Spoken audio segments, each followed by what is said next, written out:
My sister made my life a living hell and is now pregnant with my husband's child. But when our parents cut her out of the will, she begged me for help. I've always been the one who kept things together, the one who carried the weight of responsibility while others got away with chaos. Savannah, my younger sister, was the opposite in every possible way. She was reckless, selfish, and sharp-tongued, yet somehow she always landed on her feet. It didn't matter how much damage she caused. People forgave her, excused her, or even laughed along with her. Growing up with her was like living in someone else's shadow. If I got a new dress, she borrowed it without asking and returned it ruined. If I tried to make friends, she found a way to poison the connection. More than once, I watched people I cared about slip away after she whispered something cruel behind my back. She didn't need to raise her voice or fight to win. She had this uncanny way of twisting every situation, so I looked uptight and humorless, while she came off as carefree and fun. There's one moment I can't forget. I saved up for months to buy myself a pair of boots I'd been dreaming about. The first time I wore them, Savannah accidentally spilled grape juice all over them. I was crushed. She just smirked and said maybe I should thank her for making them unique. My parents brushed it off, told me I was overreacting. That was always the script. Savannah misbehaved. I got told to keep the peace. Even as adults, nothing changed. I built my life around stability, while she kept chasing attention. If she made a mistake, there was always someone ready to rescue her. If I made the smallest complaint, I was labeled dramatic. It was exhausting, being both invisible and blamed at the same time. I tried to convince myself it didn't matter, that if I ignored her games, I could carve out a place where she couldn't reach me. I poured myself into work, into relationships, into being the person my parents could rely on. She drifted in and out of jobs, of friendships, of commitments, always leaving destruction behind. Yet she always found a way to charm her way back into good graces. Deep down, I kept hoping that one day she'd wake up and realize I wasn't her enemy, that maybe we could finally have the kind of bond sisters are supposed to share. But hoping for that only made the betrayal cut deeper later. What came next, the thing that shattered me, didn't appear out of nowhere. Looking back, it was the result of years of excuses, years of everyone letting her escape the consequences of her choices. Every lie, every ruined moment, every dig at my worth led straight to the day she crossed the one line I thought she never would. Savannah always had a way of walking away without consequences, no matter what she did. If she caused trouble, somehow it became my job to fix it. If she hurt someone, I was the one left to smooth things over. She had this charm that made people believe her side of things, while I was left standing there, looking like the bitter sister who couldn't just let things go. I can still remember the times she destroyed things that mattered to me. It wasn't just about objects. It was about how she wanted to see me upset. Once, I had a small jewelry box that our grandmother gave me. It wasn't expensive, but it meant everything to me. One day, I found it on the floor, broken beyond repair. Savannah swore it was an accident, but the smile on her face said otherwise. My parents told me not to make a big deal out of it, said Savannah didn't mean it.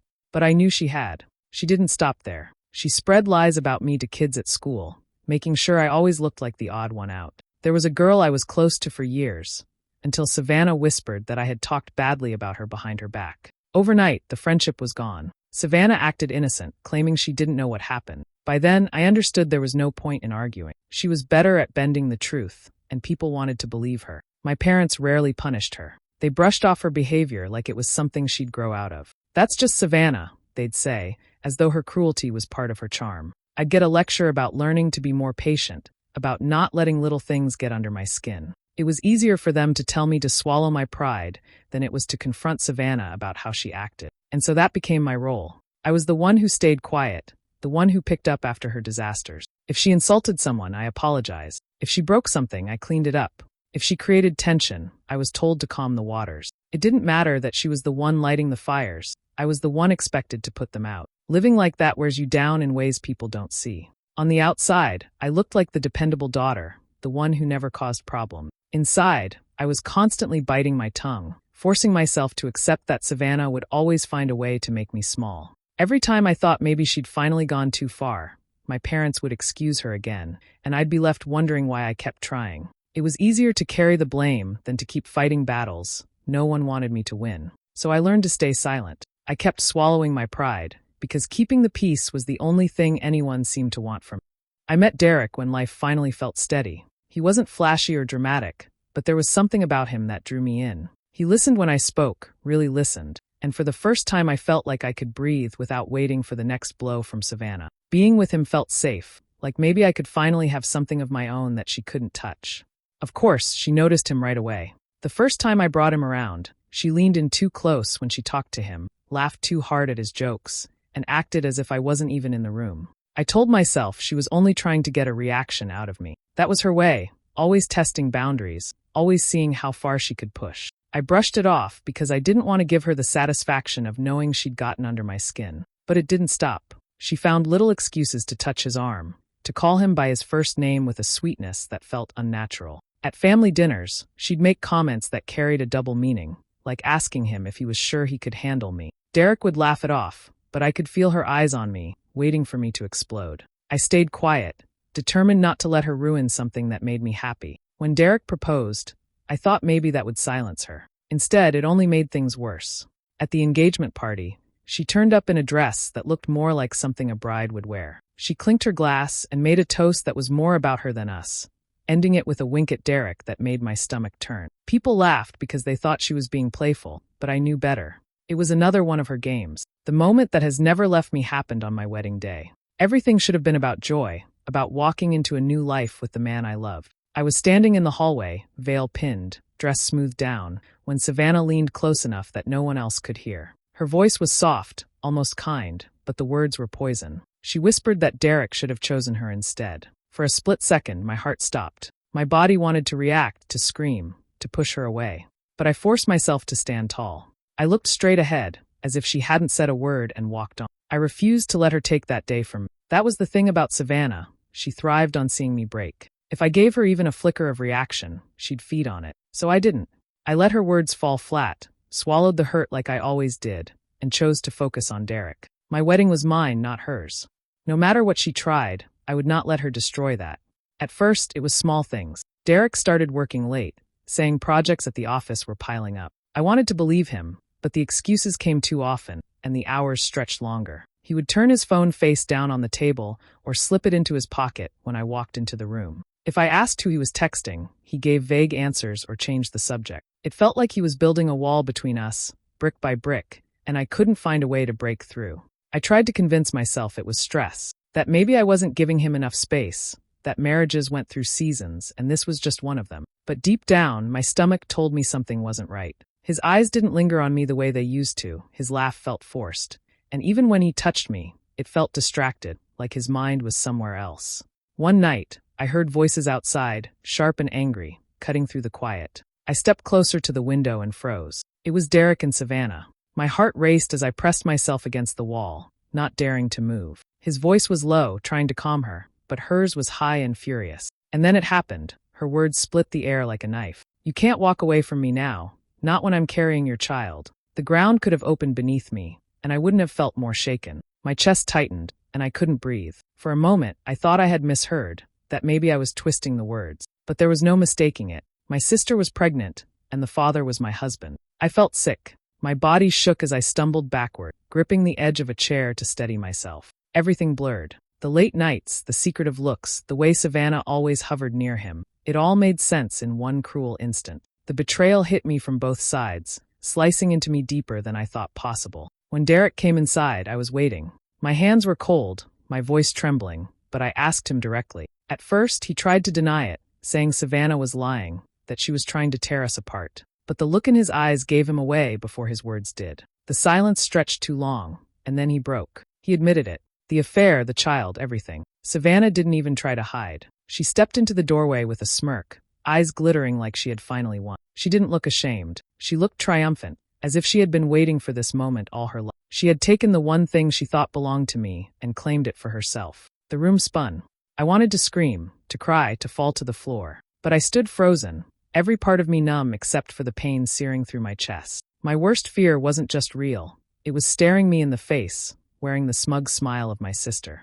When the truth came out, the house was never the same. My parents' anger was like nothing I had ever seen before. For years they had made excuses for Savannah, brushing off her cruelty, calling it her wild streak. But this time there was no excuse to hide behind. Their silence when I told them was heavy, broken only by my mother's voice shaking with rage. She said Savannah had gone too far, that no daughter of hers would ever betray her own blood this way. My father didn't even raise his voice, but the way he looked at Savannah said everything, cold, final, like he no longer recognized. Savannah tried at first to laugh it off, saying I was being dramatic, that I'd twist anything to make her look bad. But the moment my father told her to leave, her face changed. She shouted, through words like knives, called me jealous and pathetic, but it didn't matter. For the first time in her life, she wasn't being protected. She was being cast out.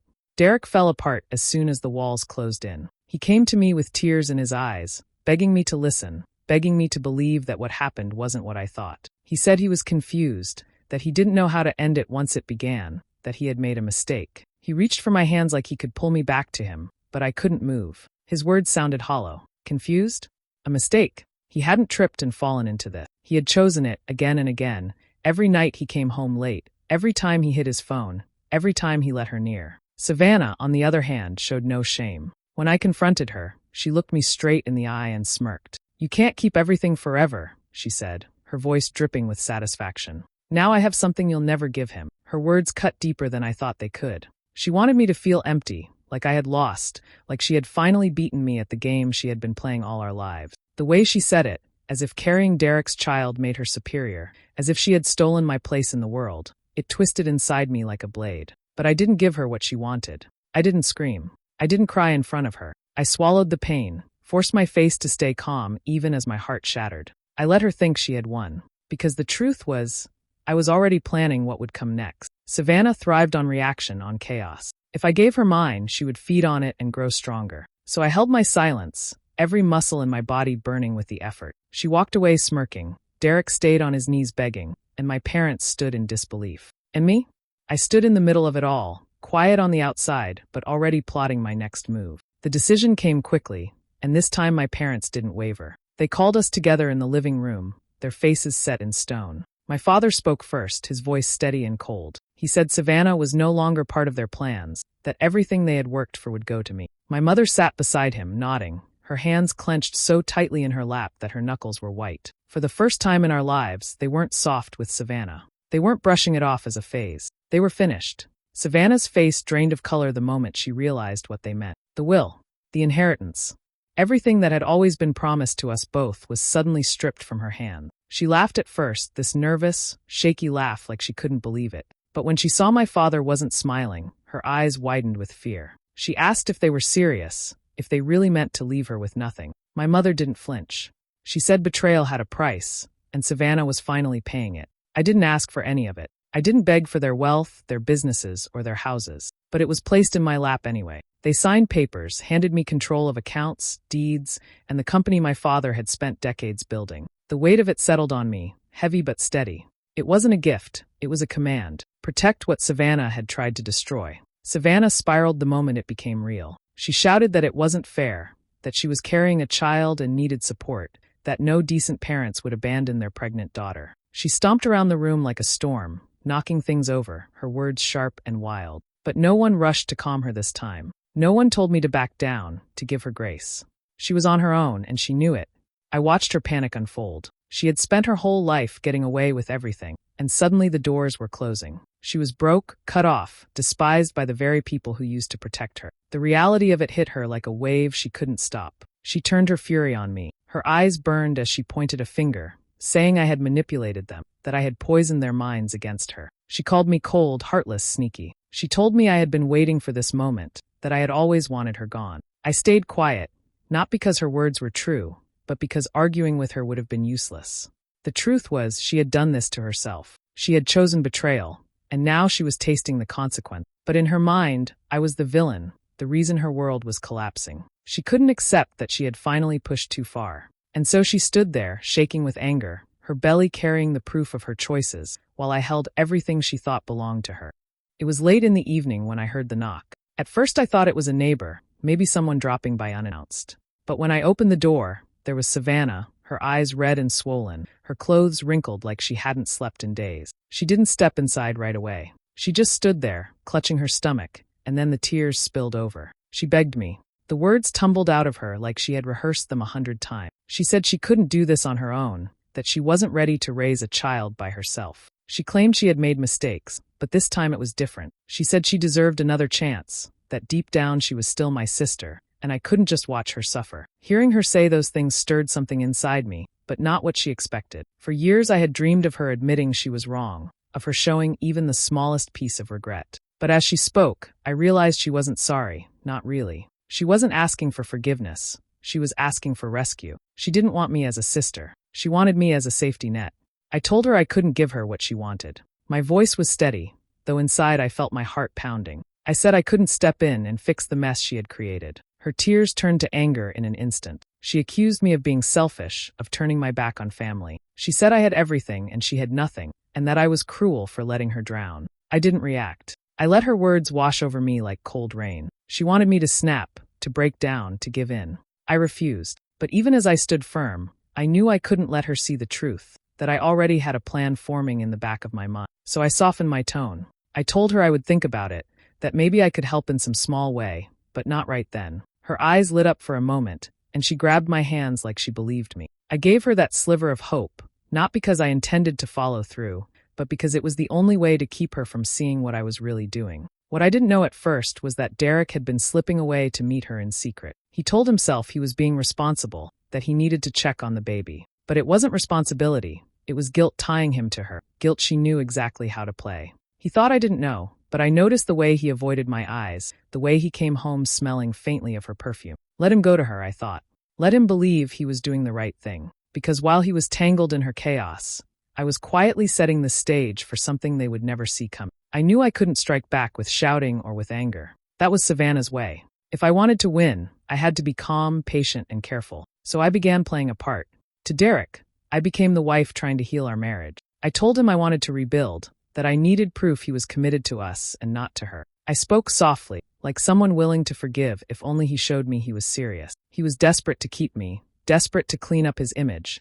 So when I asked him to sign over property rights for peace of mind, he agreed without hesitation. He thought it was symbolic, a gesture of loyalty. To me, it was protection. I didn't stop there. With my parents, I changed my tune as well. I told them I wanted to forgive Savannah, that maybe cutting her off entirely wasn't the right path. I acted thoughtful, torn, like I was trying to be the bigger person. My mother studied me closely, unsure, but my father seemed relieved. He wanted to believe I still had compassion in me. That was exactly what I needed him to think. Word of this shift traveled quickly. Savannah heard I was softening, and she wasted no time twisting it into her own story. She bragged to anyone who would listen that I was weak, that I couldn't keep my guard up forever. She told her friends I was folding, that I had always been spineless, and this was just proof. Let her laugh. Let her think she was winning. It made her careless.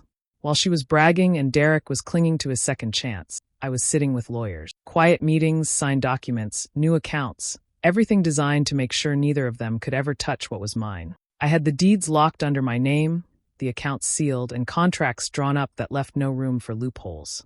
Derek had signed his control away without realizing it, and Savannah had no claim at all. On the outside, I smiled politely, kept my voice calm, and let them believe what they wanted. Inside, I was steady, each step moving me closer to the moment where their games would collapse around them. For once, I wasn't reacting to their chaos. I was building something stronger than both of them combined. Savannah had spent her life underestimating me, convinced I would always roll over, always swallow my pride to keep the peace. Derek believed I loved him too much to truly protect myself. They both saw me as fragile, easy to bend, easy to fool. And that was their greatest mistake, because while they laughed, while they whispered, while they thought I was too soft to fight back, I was laying down walls they would never be able to climb. The day of the family gathering arrived, and I knew it was the perfect stage. My parents had invited cousins, uncles, aunts, and even some family friends to join us for dinner. The house buzzed with chatter, plates clinking, glasses filled. To everyone else, it seemed like a normal family evening. But for me, it was the moment I had been preparing for. Savannah showed up dressed to impress, her smile stretched wide, her hand resting dramatically on her stomach. She floated through the room like she owned it, greeting everyone as though nothing had happened. When it was time to sit down, she raised her glass and, with a sweet little smirk, said she wanted to thank me. In front of everyone, she praised my forgiveness and called me the kind of sister who always put family first. Her words dripped with false sweetness.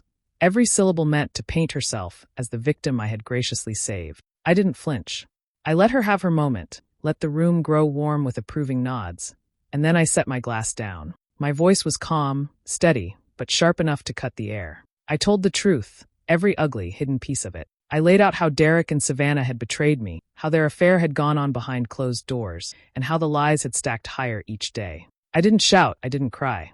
I simply told it all, detail after detail, until the room went silent. Savannah's smile faded, her face tightening as she realized what was happening. Derek shifted uncomfortably in his chair, his eyes darting around, searching for an escape. But I wasn't finished. I pulled out the folder I had brought with me and placed it on the table. Inside were the signed documents, proof that Derek had handed over all property rights, proof that I controlled the finances, the business, the inheritance. I slid the papers across the table for everyone to see. My relatives leaned in, whispering in disbelief. Derek's face drained of color. He reached for the papers like he could somehow snatch them back, but his hands trembled. He finally understood. He had nothing. Every ounce of power he thought he still had was gone. Savannah's eyes widened as she realized the same. She wasn't just disliked or cut off. She was empty-handed. No safety net, no money, no influence. All her bragging, all her mocking words, collapsed around her in that instant. She opened her mouth to protest, but no one listened. The silence in the room told her everything. Her mask had been ripped off, and no one was going to help her put it back on. My parents looked at her with hard, unyielding eyes. My mother turned her face away, and my father told her, without raising his voice, that she no longer existed to them. It was final, not spoken in anger but in certainty. Savannah sat there frozen, her hands gripping the edge of the table, while Derek hung his head in shame. And I sat quietly, calm as ever, knowing that the truth had done what I needed it to do.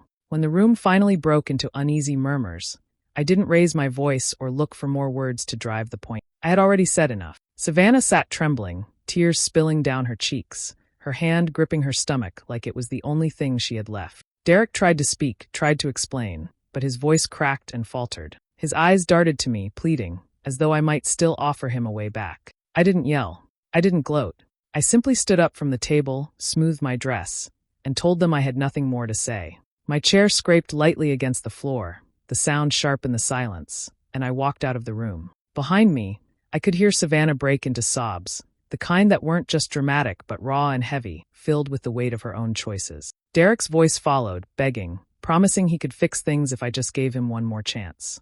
But I didn't turn around. Savannah was left with nothing but her unborn child. No money, no support, no family to shield her from the consequences she had spent her whole life outrunning. For once, she couldn't twist the story, couldn't charm or manipulate her way out. She had burned too many bridges, and all she could do now was sit in the ashes. Derek was no better off. The documents were final. His signature had handed over every claim he thought he had. The house, the accounts, the business, they weren't his anymore. He moved out not long after, disgraced and hollow, stripped of everything except his guilt. He carried his suitcases to his car in silence, head bowed, and I didn't watch him go. There was no satisfaction in it, only the certainty that I didn't owe him another glance. I wasn't triumphant. I didn't feel victory in their downfall. What I felt was colder, sharper, something that had been building in me for years. It wasn't about revenge, not really. It was about finally refusing to be the one who cleaned up their messes, who carried their weight, who paid the price for their recklessness. They destroyed themselves with their own hands. All I did was stop saving them. That clarity stayed with me as I closed the door on them both. For the first time, I wasn't standing in Savannah's shadow or begging Derek for love that wasn't real. I wasn't the responsible one, holding everything together while the others tore it apart. I was simply done. And in that silence, in that clean break, I realized I didn't need to shout or strike back to win. Walking away, steady and calm, was the sharpest ending of all.